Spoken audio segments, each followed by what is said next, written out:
Good morning.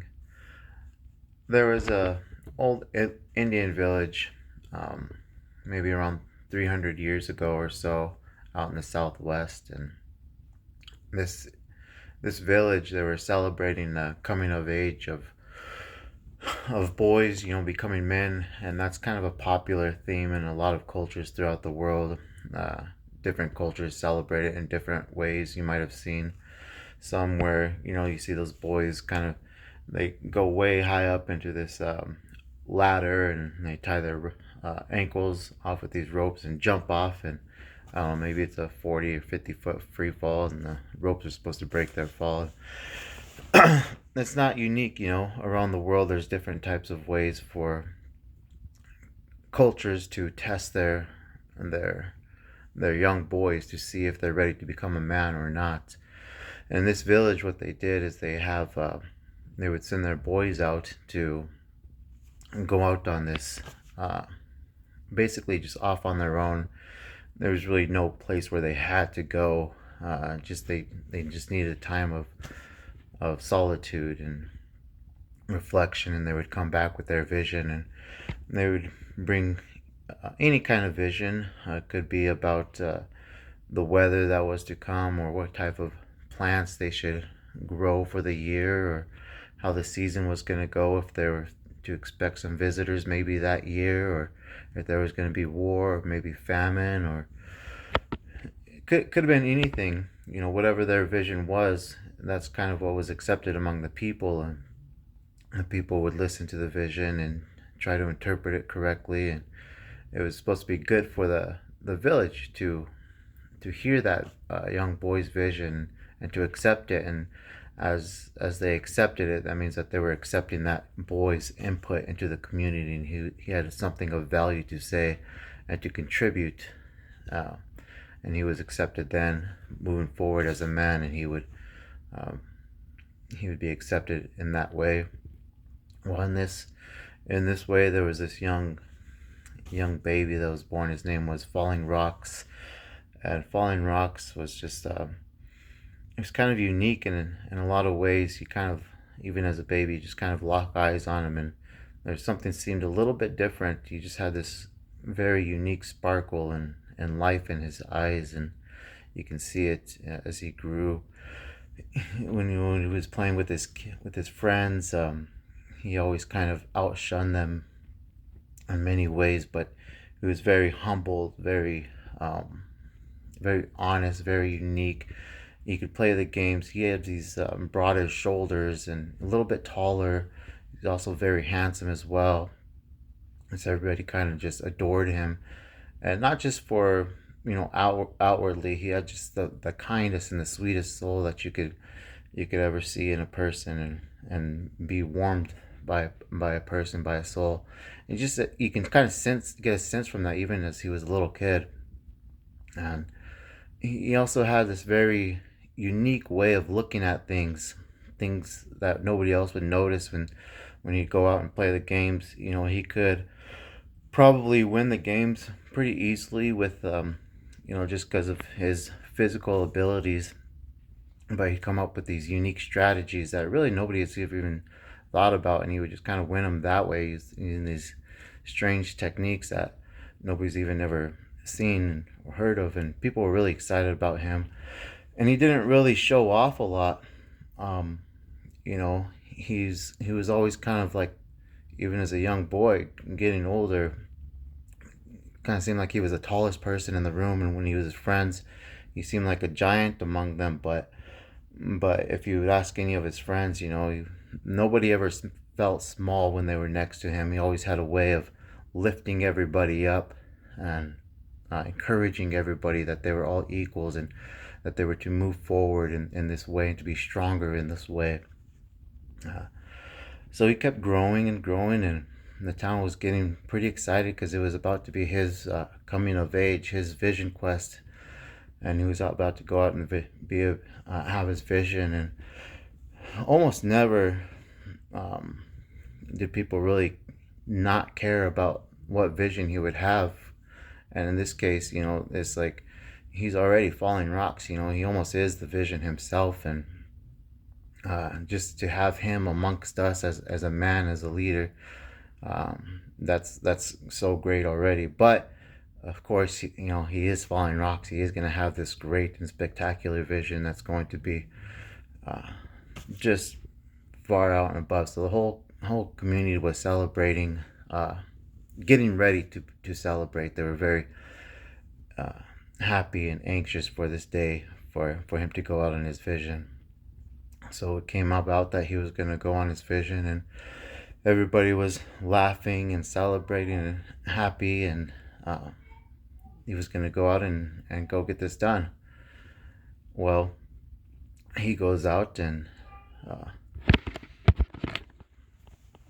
so he goes out, and people are excited. They kind of set up these dances and ceremonies a little prematurely.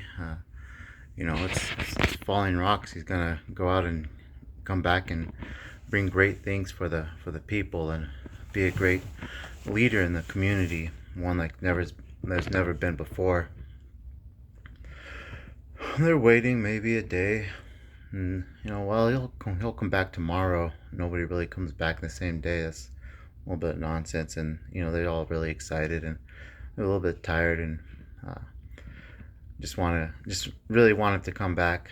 So next day, and they're waiting around noon, and then the evening, night comes, and so he'll come back tomorrow, the third day. That's a pretty good day. That's a pretty good time for a vision, and they can take a week or two.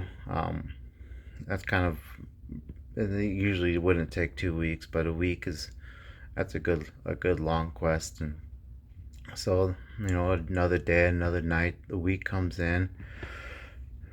Well, he still hasn't come back yet. Then they wait another day, another night. Now people are starting to worry if they should go out and look for him. It's kind of weird, but they can't look for him. There's really nothing you can do. You can't.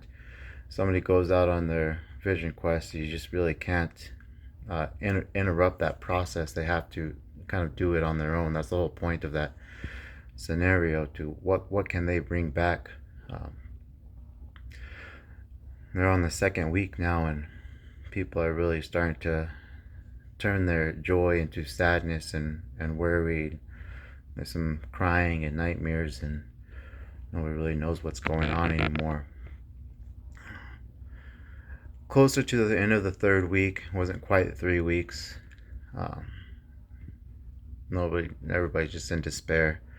They look out on the hills and see somebody coming from afar. Could only be falling rocks. They're hoping it's falling rocks. And the figure gets closer and closer and closer, and it's just this tall, stout man, and they know that that's falling rocks. They start celebrating. You can hear the cheers. He can start hearing the cheers and the cries and the yelps, and everybody's just so excited for this blessing. He's come back with this, has to be this great immaculate vision, to be almost 3 weeks, and even for it to be for falling rocks, for it to be that long, it's going to be that much more greater if it takes three weeks for falling rocks to accomplish this quest. So he comes back, and everybody's so happy and cheerful and rooting, and just this immense amount of joy and noise and celebration, and they're running out to hug him and to bring him in, welcome him in, and something's a little weird, something's a little off. He's not quite celebrating with them. He carries a little smile, a little smirk, but for the most part, he's not really smiling. He's just kind of there. A few of the people start to pick up on this, and the celebrations and cheers, they kind of hush him down and say, hey, we're supposed to hear from Falling Rocks. He's need to hear about his vision. Let the boy speak. Let's see what he has to bring for our community, and we can welcome him as a man, and he can be a leader, a great leader in our community. And he looks up, and kind of a little sorrowful face, and says, yeah, I'm here, guys, but I'm only here to tell you this, that I went out on my vision quest, And I did get a vision. Everybody's, yeah, you know, tell us what it is. Well, as it turns out, in that village, they were a little isolated there in their area. They kind of had everything that they needed there, and they got the rain when they needed it to rain. Very beautiful, lots of hunting and fish, and plenty of resources. Uh, Not too many other tribes. There were some few other tribes around the area, but not too many. Not too many outsiders. And you'd go out and walk as you do. You go out and walk in a ways, and maybe you see a hill or a river or a landmark, and you can go past that place and you see another hill, maybe a mountain or a canyon or something, and you keep going and you see, you know, those same sorts of things. But in this area, there was this place. It was called the Unconquerable Mountains. It's just this huge, daunting mountain range, and uh, you were really never even supposed to go close to it. Uh, it was so far away, for one, but once anybody kind of went there, nobody's ever coming back from that place. Falling Rocks was coming back to his village, and he says, I got my vision, but it's not really a vision. My vision is that for me to get my vision, I have to go to the Unconquerable Mountains. Everybody says, no, no, Falling Rocks, that's not your vision. That's not true. You're here with us. You got your vision. You're to be a leader with us. Falling Rocks is disagreeing with them. No, yeah, I know you want me to stay here, but I cannot be a leader among you, but among my people, as a liar, with someone without integrity. I'll get my vision. I'll go to the Unconquerable Mountains, and I'll come back and I'll tell you what it is. And everybody's really crying now. Nobody comes back from the Unconquerable Mountains. But it's Falling Rocks, and so they sent him out, and there's not a lot of celebration this time. Not a lot of hope. Kind of a lot of despair, but it's Falling Rocks. He can do it. He can do it. Everybody knows he can do it. And they send him out, and he goes out. He says goodbye to everybody, and he'll come back. And they send him out, and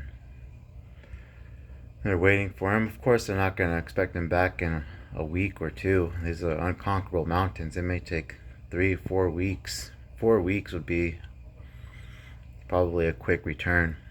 So they wait for the end of the month, halfway through the next month, into the second month. Still nothing. When they get to about the third month, they say, this is crazy. This isn't good. We can't send. We know he's our leader. We know he's out there. He needs our help. We can go get him. We need to go get him. But his vision would be broken. So there was a little bit of a discussion among the elders, and they kind of agreed they had to go get him. So they went out and they sent for the other tribes, and the other tribes knew about Falling Rocks. Everybody knew about Falling Rocks, and they were kind of waiting for a word from the elders from that tribe to see what they can, any way that they can help. And of course, as soon as they asked for the help, everybody's ready to go look, even to the Unconquerable Mountains, to look for Falling Rocks. So they went out, and to this day, if you go out into the area, you'll see these signs that say, watch for Falling Rocks.